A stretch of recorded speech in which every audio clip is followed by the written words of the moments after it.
our most important topic, that is jurisprudence. We all know that jurisprudence is very important for pre and it's quite too boring subject, so we will deal with this lecture, and this is the first lecture of jurisprudence. And jurisprudence is basically important for LLB exams also, for CLAT also, and for UP PCSJ, most important. Okay, so first we will deal what is actually jurisprudence. We are starting with the topic jurisprudence. So what is jurisprudence? Basically jurisprudence is simply taken from the Latin word. It is taken from the Latin word. Which Latin word? That is juris and prudence, prudentia. So what is juris? Juris is basically the law and prudentia is the knowledge. So juris is the law, prudentia is the knowledge. So basically in jurisprudence we are dealing with the knowledge of law. We are dealing with knowledge of law. Have you observed that I have said that knowledge of law, not knowledge of the law? So what is the difference between law and the law? क्या difference होगा इनके बीच में, law और the law के बीच में? अगर हम देखें कि जो लॉ है, लॉ बेसिकली बात करता है कि हमारे पास ये जो लॉ आए, इसका एग्जांपल से लेते हैं, सबसे इजी एग्जांपल है। अगर मैं आपसे बोलूं पास्ट कंसिडरेशन क्या वैलिड कंसिडरेशन है, आप सिंपली बोलोगे यस मैम, पास्ट कंसिडरेशन हमारी वैलिड कंसिडरेशन है as per section 25 of Indian contract act 1872। उसमें क्लियरली बताया हुआ है कि हमारी जो पास्ट कंसिडरेशन है वो क्या है, वैलिड है। ठीक है, अब आपने फॉरन मुझे क्या बता दिया, पर्टिकुलर लॉ उठा के बता दिया कि यस मैम ये हमारे लॉ में मेंशन है। तो जब हम कोई पर्टिकुलर सेक्शन से डील करते हैं, it deals with the section 25, it deals with the law. जब हम कोई पर्टिकुलर सेक्शन से डील कर रहे हैं तो वो क्या डील कर रहा है, द लॉ से डील कर रहा है। पर अगर अब मैं आपसे पूछूं कि ठीक है इंडियन लॉ में तो हमारे ये बताया कि हाँ पास्ट कंसिडरेशन वैलिड कंसिडरेशन है, क्या इंग्लिश लॉ में भी पास्ट कंसिडरेशन वैलिड कंसिडरेशन है? तो आप कहोगे नो इंग्लिश लॉ में नहीं है। तो मैं पूछूंगी क्यों नहीं है, क्या डिफरेंस होगा इंग्लिश लॉ और इंडियन लॉ के बीच में? तो जब हम उसकी डेप्थ में जाते हैं, जब हम डीप में उसका एनालिसिस करते हैं, then we deal with the law.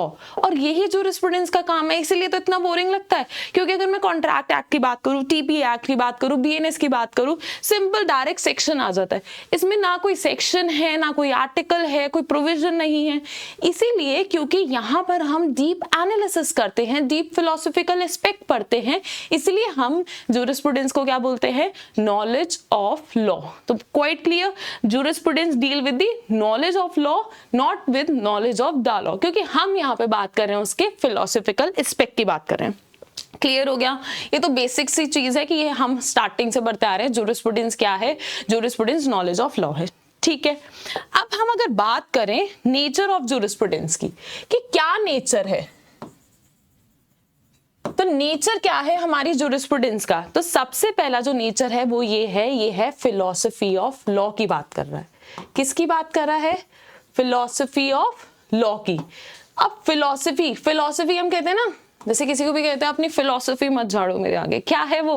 क्योंकि वो जब उसका डीप एनालिसिस करते हैं, डीप रीजन ढूंढते हैं, बहुत रेशनल रीजनिंग निकालते हैं, तो वो हमें कौन बताता है? जूरिस्प्रूडेंस बताता है। तो यही उसकी क्या है, सबसे पहली क्या है उसकी? फिलॉसफी ऑफ लॉ है। ठीक है, फिर सेकंड जो इसका नेचर है, वो सेकंड नेचर जो बात करता है वो करता है investigation into abstract principles of law. Investigation into abstract principles. What do you mean by abstract? Abstract principles, हम छोटे होते सबने पढ़े हैं, एब्स्ट्रैक्ट नाउन्स होते हैं। एब्स्ट्रैक्ट नाउन्स कौन से? Which we can feel, love, affection, cry, ये सब क्या है? हम ये एब्स्ट्रैक्ट नाउन से डील करते हैं। तो सिमिलरली हमारा इन जूरिस्प्रूडेंस भी क्या करता है? ये इन्वेस्टिगेशन करता है, क्योंकि ये हर एक लॉ को एनालाइज करता है, हर एक लॉ को स्टडी करता है कि क्या रूल है, क्या रूल थे, ये क्यों आया है, ये उसकी प्रॉपर इन्वेस्टिगेशन करता है। ठीक है, ये हमारा सेकंड पॉइंट हो गया। अब हमारा थर्ड पॉइंट क्या कहता है? वो कहता है नो इमीडिएट प्रैक्टिकल एप्लीकेशन। यहाँ पे जो वो बात करता है कि कोई भी, थर्ड पॉइंट है no immediate practical application, practical application. अभी मैंने आपको बताया कि अब मैंने आपको जैसे एग्जांपल दिया पास्ट कंसिडरेशन का, या मैं सिंपल आपसे कहूँ किसी ने मर्डर करा तो आप कहोगे यस बीएनएस का सेक्शन उठाओ, वो उसमें साफ लिखा हुआ है कि मर्डर कब कब होगा। इसका मतलब जब हम ये एक्ट बात करते हैं, टीपी एक्ट बात करते हैं, या फिर हम ये कॉन्ट्रैक्ट की बात करते हैं, तो उसमें हमें एक इमीडिएट एप्लीकेशन है कि अगर ये चीज हुई है तो ऐसे किया जाएगा। पर यहाँ पर कोई भी इमीडिएट प्रैक्टिकल एप्लीकेशन नहीं दिया हुआ कि आप कोई प्रोविजन उठाओ तो वो रख दो, नहीं। यहाँ पे एक थिंकिंग प्रोसेस है जूरिस्ट का, फिलोसफर्स का, कि हमें यहाँ पे एक बहुत डीप एनालिसिस करना पड़ता है कि इस जूरिस्ट ने ये कहा है, इस जूरिस्ट ने ये कहा है। ये एक डीप एनालिसिस बताता है यहाँ पे, इसलिए कोई भी प्रैक्टिकल एप्लीकेशन नहीं है, ठीक है। फिर फोर्थ पॉइंट जो डील करता है वो डील करता है इसके nature, jurisprudence link laws with other discipline. Jurisprudence क्या करता है, लिंक करता है लॉज को अदर डिसिप्लिन से। अगर मैं बात करूं अदर डिसिप्लिन्स की, लिंक किससे कर रहा है, अदर डिसिप्लिन्स। यहाँ पे मैं डिसिप्लिन्स की बात करूं तो वो बेसिकली क्या बात कर रहा है, अदर सब्जेक्ट्स की बात कर रहा है। यहाँ पर हम जूरिस्प्रूडेंस को अदर सब्जेक्ट से लिंक करके पढ़ते हैं, क्योंकि जूरिस्प्रूडेंस का अपने आप में इतना वाइड स्कोप है कि उसको क्या करना पड़ता है, एक लिंकेज लाना पड़ता है अदर सब्जेक्ट से। क्यों, क्योंकि हम किससे डील कर रहे हैं, ह्यूमन बीइंग से डील कर रहे हैं। और जब आप ह्यूमन बीइंग से डील करोगे तो ऑब्वियस सी बात है उसमें सोशल साइंस भी आएगा, इको भी आएगा, ईच एंड एवरी सब्जेक्ट्स आएंगे। उससे ये जूरिस्प्रूडेंस हमें लिंक करके बताता है कि सोसाइटी में ये चल रहा है तो इसलिए ये वाली ओपिनियन आई है, ठीक है। And the last nature is the analysis of legal concept, analysis of legal concept. हम यहाँ पे एनालिसिस निकालते हैं लीगल कॉन्सेप्ट के। अगर मैं लीगल कॉन्सेप्ट की अगर बात करूँ, बहुत सिंपल सी बात है। कॉन्सेप्ट का मतलब क्या होता है, यहाँ पे आइडियाज हैं, थॉट्स हैं, जो हमारी हाइपोथेसिस होती है उसकी बात कर रहा है। मींस अब यहाँ पर हमारा जो जूरिस्प्रूडेंस में टॉपिक आता है, ये राइट्स हैं, तो अगर मेरे राइट्स हैं तो ऑब्वियस बात है आपकी ड्यूटी बनेगी। अब जब मेरे राइट्स हैं कि तो आपकी क्या बन गई, या ड्यूटी बन गई। तो इसका एनालिसिस कौन बता रहा है, लीगल कॉन्सेप्ट्स कौन बता रहा है, ये हमें जूरिस्प्रूडेंस बता रहा है। इसमें हम पढ़ेंगे अगर एक पर्सन को इम्यूनिटी मिली है, दूसरे को डिसेबिलिटी मिली है, एक के पास पावर है, दूसरे के पास लायबिलिटी है, तो ये सब कुछ लीगल कॉन्सेप्ट को लिंक करके पड़ेगा कि राइट्स हमें पता है। मैंने आपको कहा राइट टू वोट, आप कहोगे हाँ हमारे पास राइट टू वोट है, ये राइट है क्या, कहाँ से आया, क्यों ओरिजिन डाली, वो सब इस जूरिस्प्रूडेंस के अंदर आता है। क्लियर हुआ। तो अभी हमने क्या पढ़ा, जूरिस्प्रूडेंस क्या है, बहुत सिंपल था, जूरिस्प्रूडेंस नॉलेज ऑफ लॉ है, ठीक है। हमने उसका नेचर पढ़ा कि नेचर क्या है और what is the difference between law and the law. अब आता है मोस्ट इंपॉर्टेंट टॉपिक। ये तो बहुत सिंपल सा है, इससे इतना हमारा प्री में क्वेश्चंस नहीं आते हैं। मेन जो प्री में क्वेश्चंस आते हैं वो आते हैं आपके डेफिनेशन से। डेफिनेशंस को लर्न करने का तरीका यही है, ऑथर को लिंक करो कीवर्ड से। जब हम ऑथर को एक कीवर्ड से लिंक करेंगे तो हमें प्री में बहुत इजीली मार्क कर सकते हैं कि हाँ इस ऑथर ने ये डेफिनेशन दी है। Now we will deal with the most important topic, that is definition. Definition की अगर हम बात करें तो सबसे पहले हमारी जो डेफिनेशन आती है वो है सालमन की। सालमन ने डेफिनेशन में क्या कहा है, सालमन का कहना यह है कि जूरिस्प्रूडेंस जो है वो क्या है, एक तरीके से स्टडी है। किसकी स्टडी है, सर्टेन टाइप की हम इन्वेस्टिगेशन कर रहे हैं इनटू द लॉ। मतलब उनका कहना है कि हम एक इन्वेस्टिगेशन कर रहे हैं लॉ में, लॉ की इन्वेस्टिगेशन हो रही है कि लॉ क्या है। इसीलिए इन्होंने सालमन ने बाइफरकेट करा है दो कैटेगरी के अंदर, एक है जेनरिक और एक है स्पेसिफिक।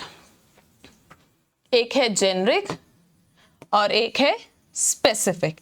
इन्होंने इस चीज में बाइफरकेट करा है कि जब हम इन्वेस्टिगेशन लॉ में कर रहे हैं कि ये लॉज जनरल वाले लॉज हैं, ये लॉज स्पेसिफिक वाले लॉज हैं, ये सालमन ने हमें बताया है कि इस तरीके से बाइफरकेशन हो रहा है। हम काफी उनका थ्योरेटिकल नेचर देख रहे हैं। तब सालमन से आप लर्न कर सकते हो कि सालमन ने तो सिंपल बोला इन्वेस्टिगेशन हो रही है लॉ में जो कि जेनरिक और स्पेसिफिक है, ठीक है। सालमन क्लियर होता है। फिर नेक्स्ट डेफिनेशन आती है हमारी उल्पेन की। उल्पेन की जो हमारी डेफिनेशन है वो है, उल्पेन का कहना क्या है, उल्पेन ये कहते हैं the knowledge of things divine and human. मतलब इन्होंने जो बाइफरकेट करा है, नॉलेज की ही बात करी है, किसके बीच में, डिवाइन और ह्यूमन के बीच में। इसका मतलब इनका कहना है कि डिवाइन और ह्यूमन को आप लेके चल रहे हो किसकी कैटेगरी में, जस्ट और अनजस्ट में। मतलब डिवाइन हमें पता है गॉड से रिलेटेड होता है, ह्यूमन बीइंग जो ह्यूमन अपने लॉज लाता है, पर हमें इसका कैटेगराइजेशन देखना होगा क्या सही है क्या गलत है। मतलब उल्पेन ऐसे पर्सन है जो बात कर रहे हैं जस्ट और अनजस्ट की कि ये सही है ये गलत है। तो उल्पेन से आपको बस कीवर्ड मिल गया जस्ट एंड अनजस्ट, ठीक है। फिर उसके बाद हमारी आती है सिसरो की। सिसरो ने बात करी है कि जूरिस्प्रूडेंस क्या है। जूरिस्प्रूडेंस एक फिलोसॉफिकल एस्पेक्ट है।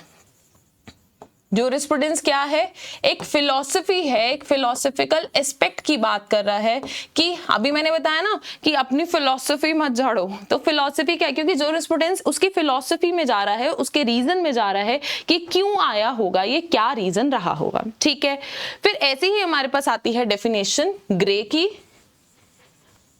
और एक आती है जूलियस स्टोन की। इनकी डेफिनेशन लर्न करना बहुत सिंपल है। देखो ग्रे हमें पता है, ग्रे कौन थे, एक जज थे, और जूलियस स्टोन कौन थे, एक लॉयर थे। तो जूलियस स्टोन ने तो यही बोला कि जूरिस्प्रूडेंस क्या है, लॉयर्स एक्स्ट्रावेंशन है, कि लॉयर्स ही अपने अकॉर्डिंग निकालते हैं, लॉयर्स ही इन लॉ का जब एनालिसिस करते हैं वो क्या है हमारा जूरिस्प्रूडेंस। ये किसने कहा है, हमारे जूलियस स्टोन ने कहा है, ठीक है। फिर ग्रे ने क्या कहा है, ग्रे एक जज थे, तो उनका कहना था कि एक तरीके से जूरिस्प्रूडेंस क्या है, एक साइंस ऑफ लॉ है, एक सिस्टमैटिक अरेंजमेंट है, किसका, सिस्टमैटिक अरेंजमेंट ऑफ कोर्ट। उनका कहना था कि जूरिस्प्रूडेंस एक सिस्टमैटिक अरेंजमेंट है जो किसने करा है, कोर्ट ने किया है। इसका मतलब जूलियस स्टोन को हमें लर्न करना इजी हो गया। किसकी बात है, लॉयर्स एक्स्ट्रावेंशन की। ग्रे कौन थे, जज थे, इसलिए उन्होंने किसके रिगार्ड में बोला, जज के रिगार्डिंग में बोला। सिसरो इतना फिलोसफी बातें करने लग गए, इसलिए उन्होंने ये फिलोसफिकल एस्पेक्ट की बात करी। मतलब डेफिनेशन तो बहुत सारी हैं, पर ये कुछ डेफिनेशंस है जो कि क्या है, क्वाइट इंपॉर्टेंट है। फिर इसमें एक हॉलैंड की और डेफिनेशन आती है। हॉलैंड ने बोला है जूरिस्प्रूडेंस क्या है, एक फॉर्मल साइंस है पॉजिटिव लॉ की। जूरिस्प्रूडेंस क्या है, एक फॉर्मल साइंस है। फिर उनसे पूछा गया अरे फॉर्मल साइंस है क्या, पर उन्होंने इस फॉर्मल साइंस को डिफाइन नहीं करा, इसलिए इनकी डेफिनेशन भी एक अप्रोप्रिएट नहीं है। मतलब नहीं कह सकते कि कोई भी पर्टिकुलर डेफिनेशन बहुत अप्रोप्रिएट रही है, हर डेफिनेशंस आई हैं, सबकी अपनी अपनी रेलिवेंसी है। अब ये कैसे हो जाता है हमारे यूपी पीसीएस में इंपॉर्टेंट। अब आपसे डेफिनेशन दे देंगे, लाइक डेफिनेशन दे दी आपसे कि jurisprudence is the formal science of positive law. Who said this, आपके पास ऑप्शन आ जाएंगे, Holland, Julius stone, Salmond, Austin. तो आपको याद रखना है कि फॉर्मल साइंस की बात किसने करी है, हॉलैंड ने की है। फिर नेक्स्ट एमसीक्यू आ जाता है, जूरिस्प्रूडेंस इज द लॉयर्स एक्स्ट्रावेंशन। तो आपको फॉरन माइंड में स्ट्राइक आउट हो जाना चाहिए, लॉयर तो कौन था, जूलियस स्टोन था, जूलियस स्टोन ने ही ये लॉ के रिगार्डिंग बात करी है। फिर ऐसे आ जाता है ग्रे। ग्रे क्या है, ग्रे हमें पता है ग्रे एक जज रह चुके हैं। तो ग्रे जब एक जज रह चुके हैं तो हमें अगर क्वेश्चन पूछे कि किसने बोला है कि जज ही सिंथेसिस करता है, तो ये ग्रे करता है।